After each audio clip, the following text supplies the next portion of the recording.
Hey class, Mr. Roman here. I've been thinking a lot about you. I figure your back is probably tired from shoveling, just like mine, and you're probably just bored from being snowed in. So I figured I would give you some more math fun to solve those two problems. You're welcome. Okay, so anyways, we're going to go on to our next lesson, and I really hope you've been doing your homework. And by the way, it's going to take like 2 days to grade all of that homework. So hopefully you're up to date with the content, and we can move on here. So just to review here, we are looking at rate of change and constant of variation. We did this a couple days ago. So rate of change and constant of variation. These are basically the exact same thing, and I'm going to show you how they are. A rate of change, the technical definition is the change in y over the change in x. Here our y is distance, x is our time. And basically what a rate of change does is it compares the change of one quantity to another. And like I said, we're doing distance and time here. So here, just a really simple example. After 1 second, we have gone 10 feet. After 2 seconds, we have gone 20 feet, so on and so forth. So we're comparing the change in time and the change of distance. So distance is our y, so the change in distance from point to point, here to here would be 10.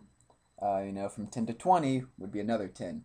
The change in time, 0 to 1, that's a difference of 1.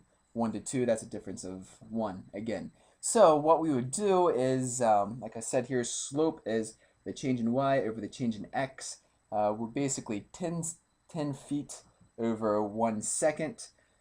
So that's going to be our slope in our graph. So we can write it this way.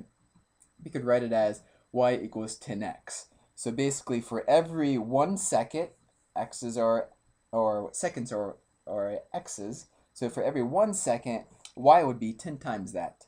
Just like up here. After 1 second, y is 10 feet. After 1 second, 10 times 1, y is 10 feet, so on and so forth. Just a little bit of review. Now, constant of variation. We learned this as y equals kx. K is the coefficient on x, so that's going to be our constant of variation. And just a little hint, the coefficient on x is always going to be the slope. So if the constant of variation is our slope, and the rate of change, the 10 here, if that's our slope, then these are basically the same thing, kind of just different nuances of the same thing. Okay, awesome. So it's conceivable for constant variation, we could have an equation y equals 10x. It may not be time and distance, it's just a simpler equation, but we can see that these are the exact two same things, basically. Y equals 10x and y equals 10x. Okay, so let's move on to our new lesson. This also is going to be a little bit of review to begin with, and that will kind of help us launch into the new content. So first off, we're going to be talking about y-intercepts. Y-intercepts. Now let's think about this. Picture a graph in your mind, the x-axis, y-axis. Whenever our function, which is the line, whenever it crosses the y-axis, what is the x value at that point going to be? So pause it, think about it, unpause it. Well, this is actually a review. We've talked about this. It's actually going to be 0. Our x value at any y-intercept is going to be 0. So we know to find the y-intercept, we just substitute 0 for our x, and then we would find the corresponding y value. So here, pretty simple. Substitute 0 for x. Y equals 2 times 0 plus 1. 2 times 0 is, in fact, 0. So y equals 1. So our y-intercept is going to be 0, 1. Moving on. Now, this works even if we have a really crazy fraction in here as a coefficient of x. Here we have y equals 1 over 256 times x minus 3. Again, the y-intercept, x value is 0. So we substitute 0 in for here. Y equals 1 over 256 times 0 minus 3. This is going to equal 0. Anything times 0 is 0. So we're left with y equals negative 3. Our y-intercept is 0, comma negative 3. Now, that's really easy in this format. Now let's say we give you another format. Don't worry about that yet. Let's say we have 2y plus 4 equals x. Well, let's, for the sake of the lesson, let's get it to where we have y equals something x plus or minus a constant. So for here, 2y plus 4 equals x. Ask yourself, how many terms do I have? We have more than one, so we're going to either add or subtract. What's happening to our y? Well, it's being multiplied by 2 and it's being added by 4. Now we're solving for y, so we work backwards. So we're going to undo the addition first. To do that, we subtract 4 from both sides. These 4's cancel out, and we're left with 2y equals x minus 4. Alright, so 2y equals x minus 4. Now, ask yourself, how many terms do I have? We have 1, so we're either going to multiply or divide. So, ask yourself, what's happening to my 1? Or, I'm sorry, my y. My y is being multiplied by 2, so let's do the opposite. Let's divide by 2. We divide both sides by 2. So the 2's cancel out. We're left with just y. And then also remember on this side we have x minus 4 over 2. We have 2 terms in the numerator. The 2 is dividing both of those terms, so keep in mind that. So here it's going to be x over 2, or 1/2 x if you prefer that. Oh, sorry. And then here we're going to have minus 4 over 2, which is just minus 2. Okay, great. Now we're at the point where we began with up in here, y equals something x plus a constant.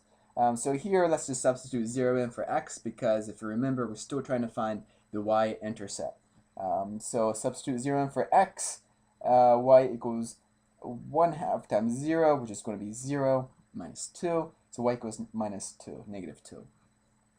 So our y-intercept for this equation is 0, negative 2. Now let's take a moment and let's try to find a pattern in here. Let's see, what was our y-intercept up here? 1. What was our constant? 1. Okay. What was our y-intercept here? Negative 3. What was our constant on the function? Minus 3. Okay. What was our y-intercept down here? Negative 2. What was the constant on our equation? Well, up here it's kind of hard to see, but that's why I converted it to y equals something times x plus or minus a constant. So let's look at this right here. The constant is negative 2. Negative 2. Well, that's going to launch us perfectly into the bulk of our lesson. And our lesson actually isn't much of a lesson. It's rather just a form that we're going to learn to write our functions in. And it's called slope-intercept form. And you'll see why it's called that in just a second. So the technical lingo of it is y equals mx plus b. Now, I know some of these letters are going to be a little foreign to you. Y and x, hopefully we're okay with. It's just the x and y coordinates of the function. M and b are going to be new. M is actually the slope. Now, I know we called the constant of variation, which is technically the slope. I know we called it k, but for some reason we're changing it to m. I'm sure there's a good reason. Really don't know why. But anyways, m is going to be the slope. And if you see, it's actually the coefficient on the x. And we know the coefficient on the x is always the slope. So hopefully that makes sense to you. Now, the b is going to be the y-intercept. Just like this right here. The b is going to be the constant at the very end, if that communicates better. But just like right here, the constant at the very end, 1. It's always the y-intercept. Negative 3, negative 3. And negative 2, negative 2. Always the y-intercept. So we're going to call b the y-intercept. Yeah, right here. The y-intercept. Okay, so once again, I'm going to have to change videos and just follow the next link and we'll finish up our lesson, hopefully, the next 10 minutes. Okay, great.